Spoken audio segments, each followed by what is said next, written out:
Com muita alegria que eu dou início a esse instituto, né, nessa manhã fria. E agradeço primeiramente a presença de todo mundo, né, de todos que vieram de longe, dos que vieram de perto também, dos que dormiram aqui para poder participar desse estudo. E o tema do estudo, ou a matéria que nós iniciaremos esse curso, o nome dessa matéria se chama Bibliologia, ou Introdução à Bíblia. Quem aqui já estudou bibliologia alguma vez na vida? Ótimo, ninguém estudou. A Ana estudou. Essa matéria é uma matéria, geralmente, uma matéria introdutória em qualquer seminário que você for fazer. Geralmente é uma das primeiras matérias, porque essa matéria te dá base para você entender as outras matérias. Você precisa dessa matéria. E deixa eu contar alguma coisa para vocês da minha infância. Quando eu tinha 7, 8 anos, eu ia para a igreja com a minha avó. Minha avó sempre me levava para a igreja. Eu gostava de ir para ficar arrancando verniz do banco, né? E fazia unha postiça preta. E eu ia para a igreja com a minha avó. E eu sempre percebia que eles tinham um livro, uma Bíblia. E na minha cabeça de criança, eu acreditava que realmente aquele livro era de Deus, como minha avó dizia. Mas eu pensava que esse livro, em algum momento da história, havia caído na cabeça de alguém.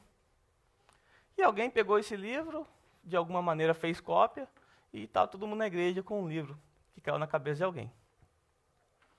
E para a mente de uma criança de 7 anos, isso é normal, não é verdade? Tomara que seja. Espero que seja. Mas essa era a minha concepção de como a Bíblia havia chegado em nossas mãos. E com 15 anos, o Senhor me chamou para o Evangelho. E eu fui para a igreja.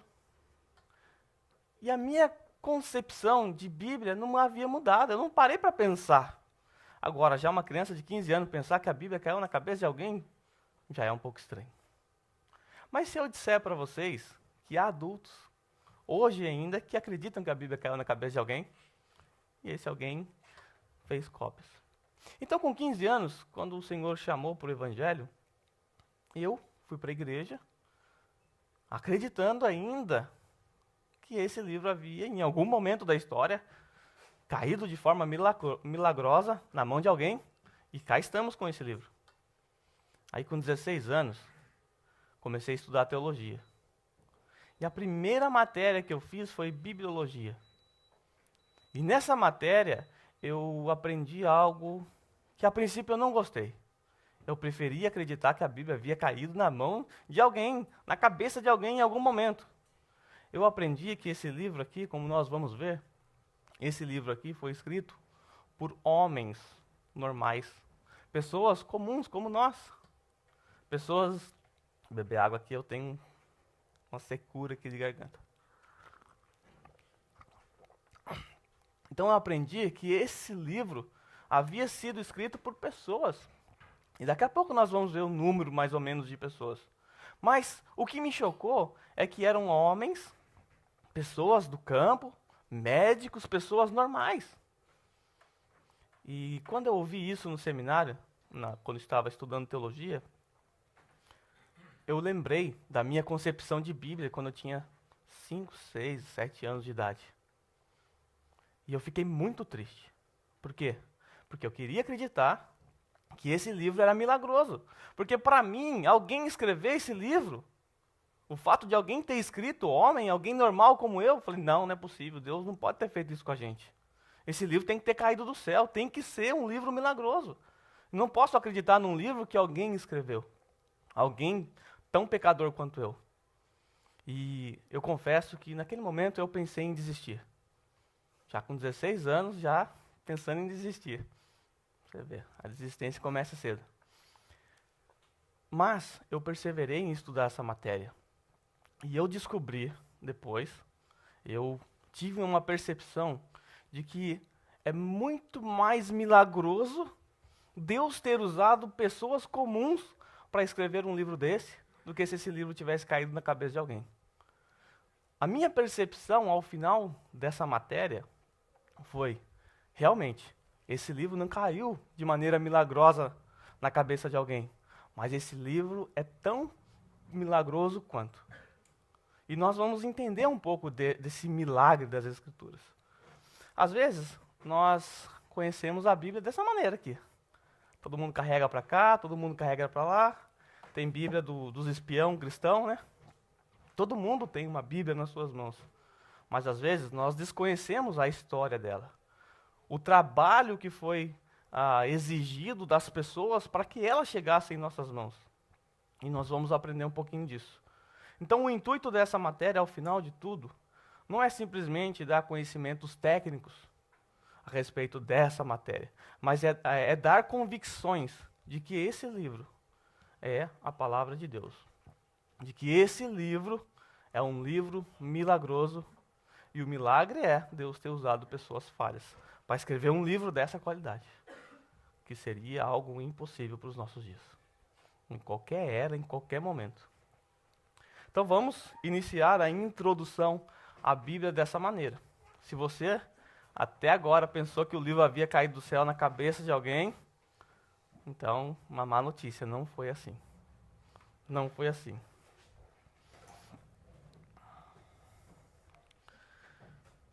Uma coisa que nós precisamos ter em mente é o conhecimento das Escrituras.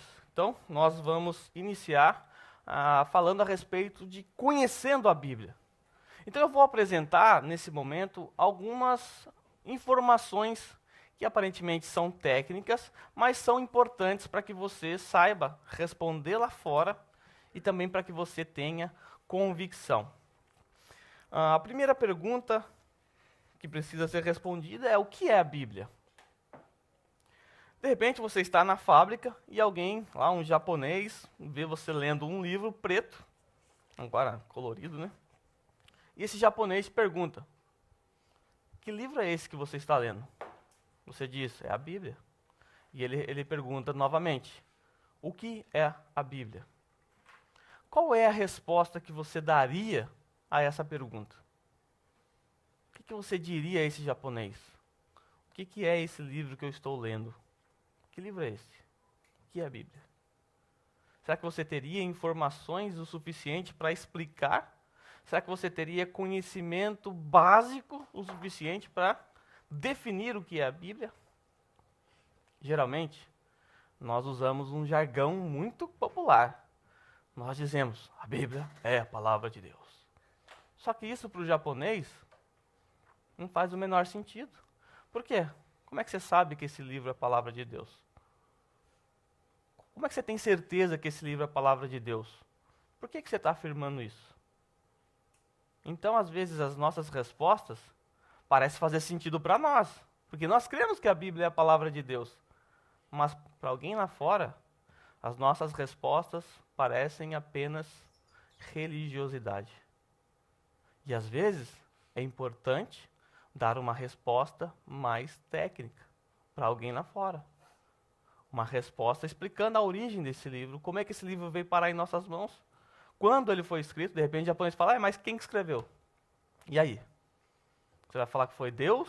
Você vai falar que foi os autores, Mateus? Como é que nós responderíamos a essas questões? Então, a primeira e segunda pergunta que eu bati aqui já saiu, é origem do nome Bíblia. Pega a sua Bíblia aí agora.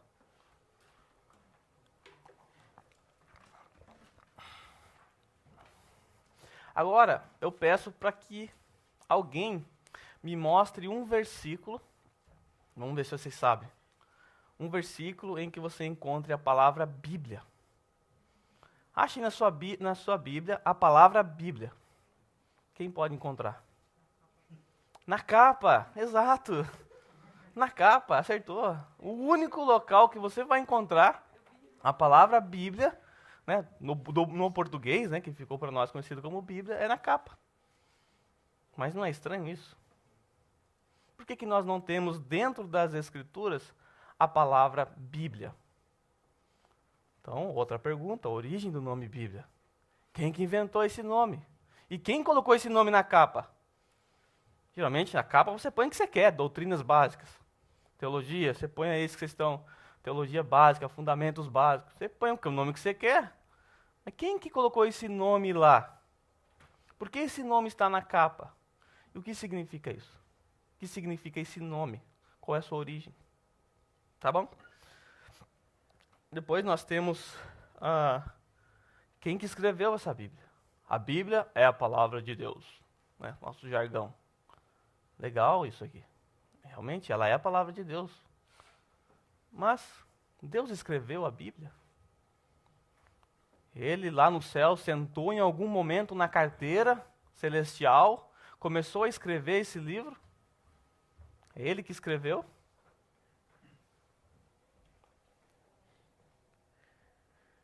E por último, quando foi escrito? Se a Bíblia é a palavra de Deus, e se você acredita que Deus escreveu lá no céu, sentado numa mesa, esse livro, em língua portuguesa, quando que ele fez isso?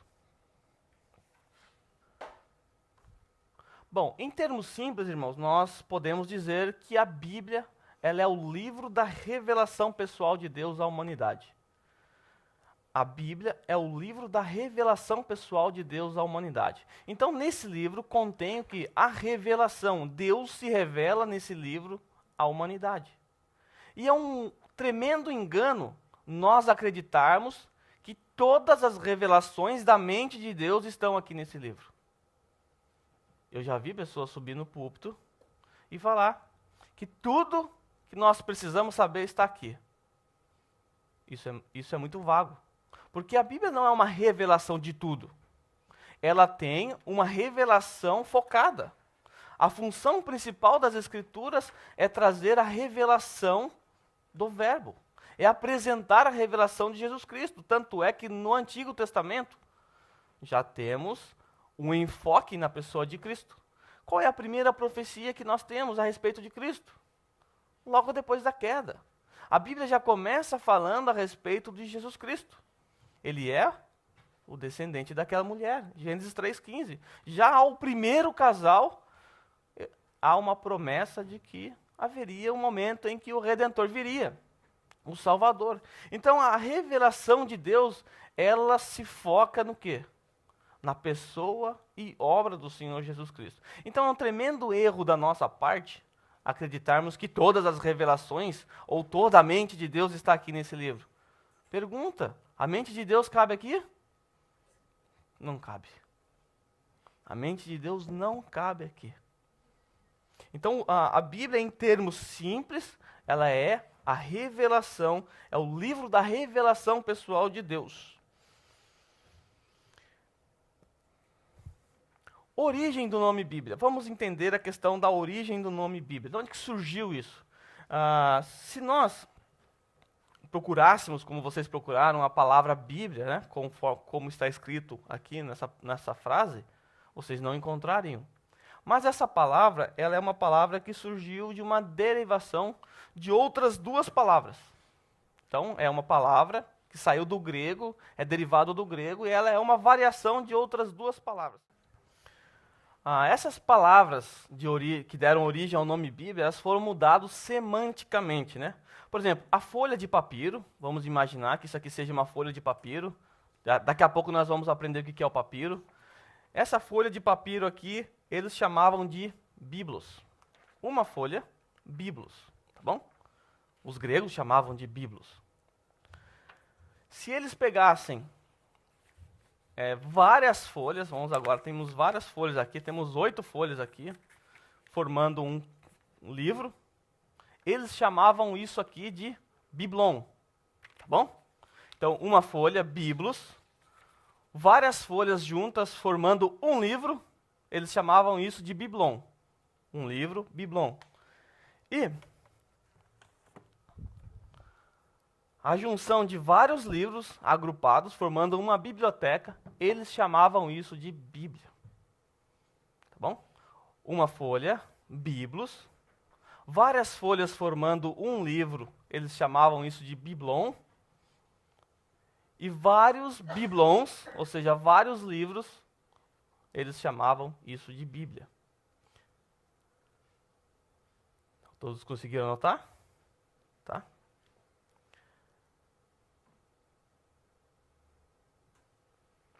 Então, em termos gerais, nós dizemos que a palavra Bíblia em si mesmo, ela não tem uma conotação espiritual como nós imaginamos.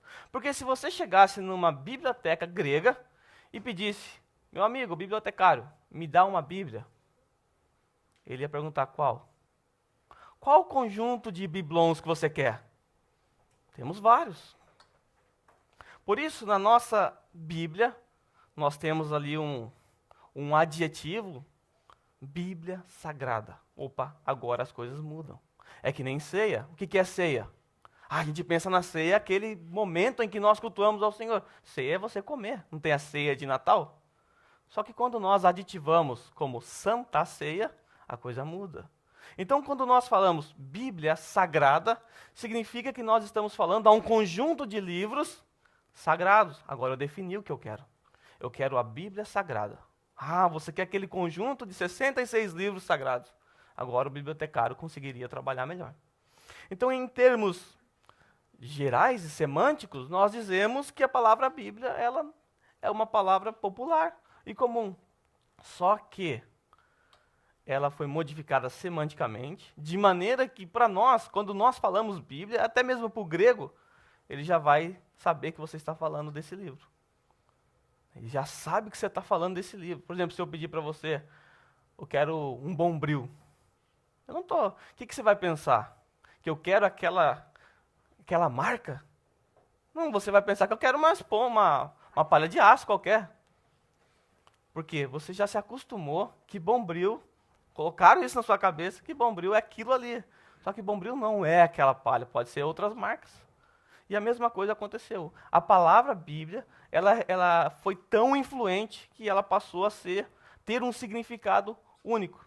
Agora eu quero pedir para que o Yukio, vou começar por aqui que já está ali o microfone com ela, pedir para que a irmã Sumier leia João 21, 25. E lá no fundo, eu quero pedir para que o Zé Katayama leia 2 Timóteo 4,13. João 21, 25. 2 Timóteo 4,13, o Zé Katayama. Depois a Ana vai ler para nós Apocalipse 20, versículo 12. Depois o irmão Sérgio vai ler para nós João 20, versículo 30. Tá bom?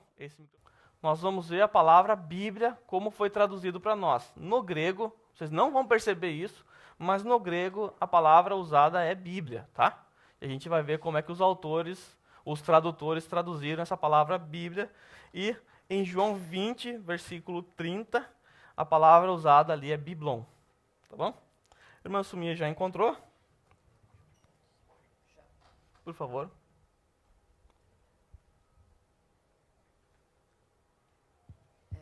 Há, porém, ainda muitas outras coisas que Jesus fez. Se todas elas fossem reveladas por uma, creio que nem no mundo inteiro caberiam os livros que seriam escritos. Os livros que seriam escritos. Né? Jesus fez na presença de seus discípulos muitos outros milagres, e se fôssemos escrever aqui, não caberiam em todos os livros. A palavra usada ali é Bíblia. A palavra grega usada para isso é Bíblia, todos os livros, porque está falando de agrupamento de livros.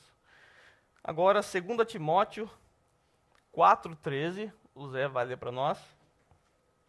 Quando vieres, traze a capa que deixei em Troade, em casa de Carpo, e os livros, principalmente os pergaminhos. Então, Paulo pede, traga para mim a Bíblia. Ele pediu esse livro que nós temos em mãos, pediu também. Os pergaminhos estão ali. Mas ele pediu outros livros também. Tá? E Apocalipse 20, versículo 12. Vi também os mortos, grandes e pequenos, em pé diante do trono, e livros foram abertos.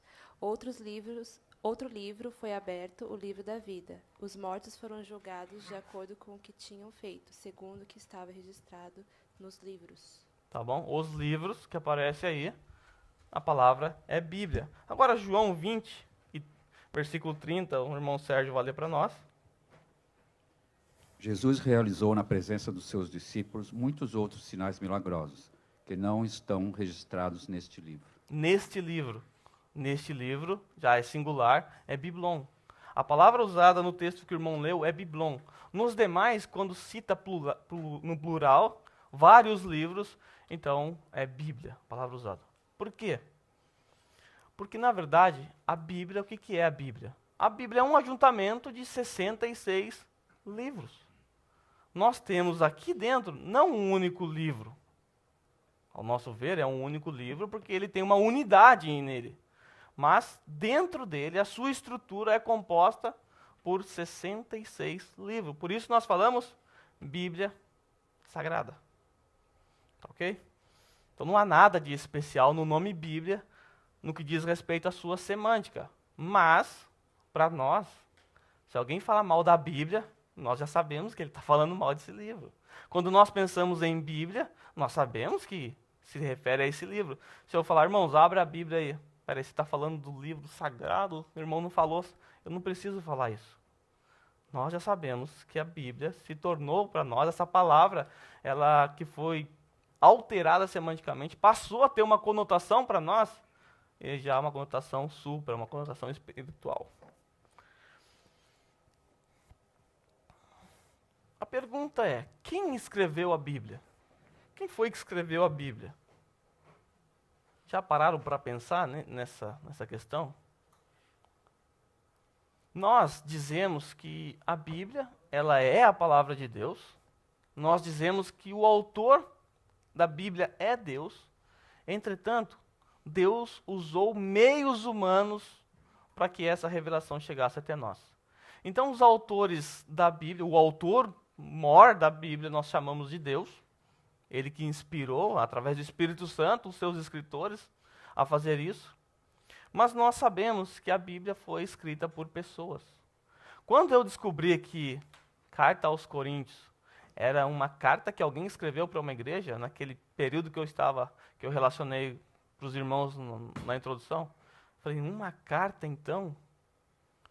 Aquilo foi algo chocante. Mas alguns livros são e foram escritos dessa maneira. Cartas que foram enviadas para igrejas, ou apenas relatos históricos, algum historiador como Lucas, resolveu fazer um tratado histórico para alguém, para um amigo, e escreveu Atos e o Evangelho de Lucas. Mas nós temos, em média, nós supomos, porque não dá para saber quem são todos os autores, por exemplo, ninguém sabe quem é o autor de Hebreus, mas em média nós temos 40 escritores. Deus usou, em média, 40 pessoas para escrever esse livro. Em média, tá?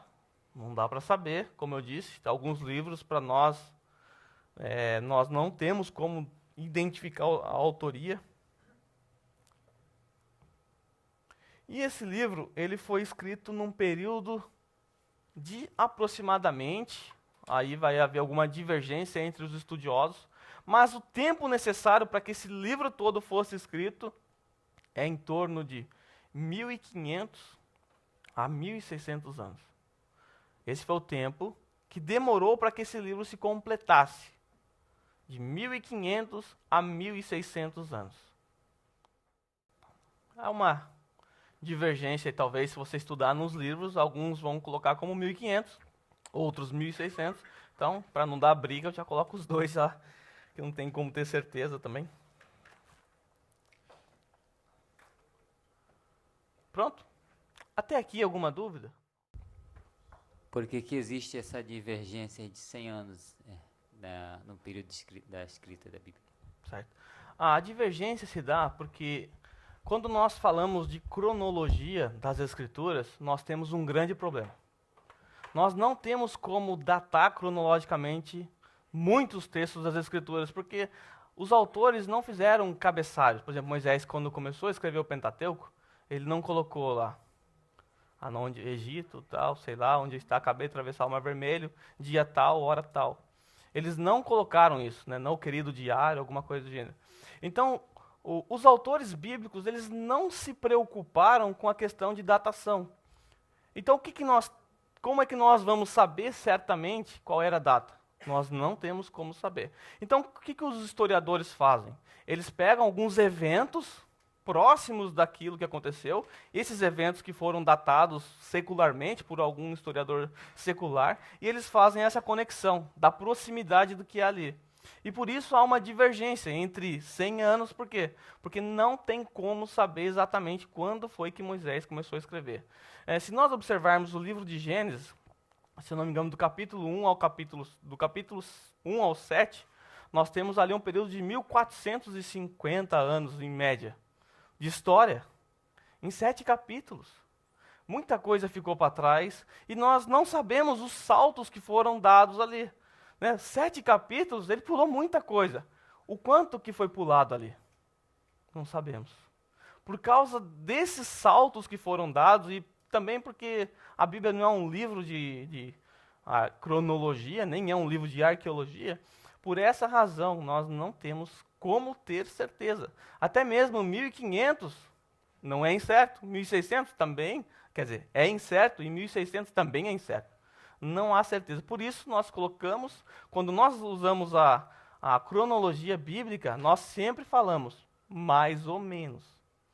No Novo Testamento, já dá para ter um pouquinho de certeza. Por exemplo, em que ano Jesus nasceu? Ano zero. Todo mundo vai falar, mas não é no ano zero. Mais ou menos também, mas com uma proximidade um pouco melhor, mais ou menos entre 4 e 5 depois de Cristo. Espera aí, tem alguma coisa estranha. Cristo nasceu depois de Cristo? Porque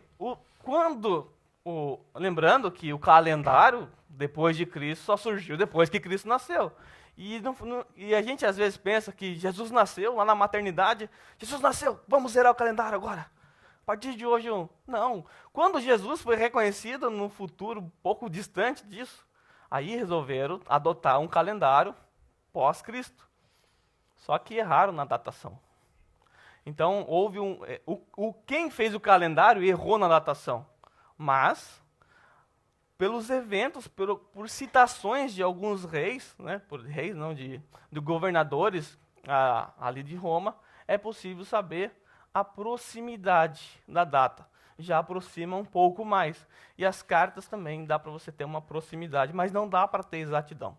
Por exemplo, nós sabemos que as cartas, exceto João, encerraram antes do ano 70. Quando? Não sabemos exatamente. Aí vocês vão perceber que quando vocês estudarem uma introdução à Bíblia, a introdução bíblica de um livro que você for pregar, você vai descobrir que há diferenças. Carta aos Gálatas, mais ou menos tal ano. Outro autor vai falar outra época. Não dá para ter certeza, mas nós temos certeza que foi escrito antes do ano 70. Por quê?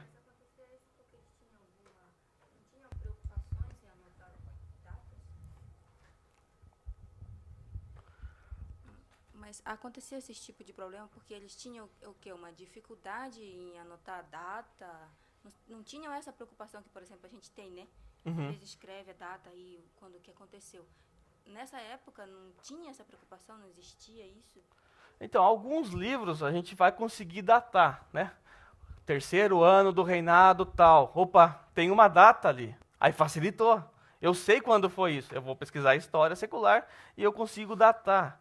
Então, o que acontece? Aquilo ali eu consegui datar. Daquilo ali eu consigo tentar datar aquilo que está mais próximo, não tendo certeza. E por quê? Exatamente, eles não se preocuparam. Moisés não se preocupou em pôr data. Então, como é que nós sabemos mais ou menos a data de Moisés? Por causa do Egito. Por causa de um rei que governava o Egito, por causa da arqueologia que encontrou fragmentos da história do Egito, e essa datação arqueológica também, que não é tão exata, por causa disso nós temos um pouco de noção básica, mas não era a intenção deles. Eles não se preocuparam com isso. Deus também não se preocupou com isso, e também, para nós, não seria algo tão relevante, Mas eles não se preocuparam com isso. Por isso, essa dificuldade que nós temos. O nome Bíblia que nós temos, ele só foi usado por João Crisóstomo, próximo do 4º século, do 3º para o 4º século. Então, nem os primeiros cristãos chamavam esses livros, os rolos, não era assim, de Bíblia, tá? como nós pensamos. Quando eles juntavam os rolos, era a Bíblia, porque a palavra diz, a palavra grega era usada para vários livros, era a Bíblia.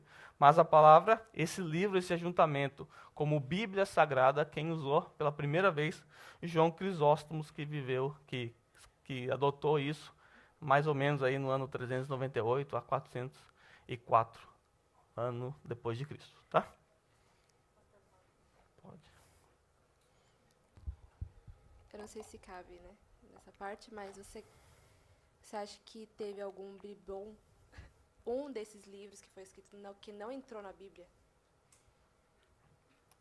Então, eu vou falar depois sobre os livros apócrifos. Eu acho que daí vai responder a pergunta, né? Porque existem vários livros. Não foram somente esses livros que foram escritos. Há outros livros que foram escritos.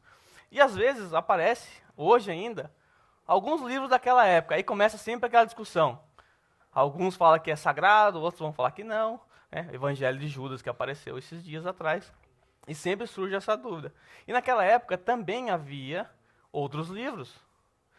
Depois, o seu pai, ele vai dar aula aqui, ele vai falar sobre a questão do cânon. Como é que ele foi formado, como é que foi decidido, quais livros seriam agrupados, qual era o processo. Ele vai falar tudo disso. Mas depois, mais para frente, eu vou falar um pouquinho sobre o cânon, de maneira bem básica mesmo, só para nós entendermos a questão da palavra. E eu vou falar dos apócrifos, os livros que foram deixados de lado. Os livros que não entraram aqui. Muitos livros ficaram de fora e outros livros entraram em outra versão católica, aí que a gente vai falar depois. Então, eu não vou responder exatamente agora, porque a gente vai falar disso depois. Há outros livros que ficaram de fora. Alguém mais?